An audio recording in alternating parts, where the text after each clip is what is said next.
Tragedia a San Bassiano, dove un ragazzo di 24 anni della provincia di Vicenza ha perso la vita precipitando dall'ultimo piano dell'ospedale. Una tragedia sulla quale sono in corso accertamenti e indagini da parte dei carabinieri. Detto che questi episodi avvengono troppo spesso anche in altre strutture ospedaliere, è doveroso un invito alla riflessione per impedire che una persona possa arrivare dall'esterno e accedere fino agli ultimi piani senza essere intercettato e fermato. Una delle ipotesi, infatti, è che il ragazzo sia salito dalle scale esterne e quindi sarà da accertare se queste siano in qualche modo sorvegliate.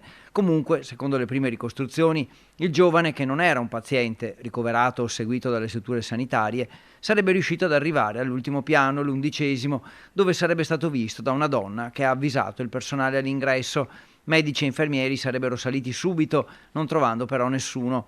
Purtroppo il giovane era precipitato nel cortile interno della struttura e per lui ogni soccorso è stato inutile. Qualche risposta sulla dinamica potrebbe venire anche dalle telecamere di videosorveglianza, numerose nella struttura del San Bassiano. L'ULSS 7, in una nota, infatti, dopo aver espresso il cordoglio per l'accaduto, conferma di essersi messa a disposizione delle forze dell'ordine per chiarire la dinamica e ha già consegnato le registrazioni delle telecamere di sicurezza.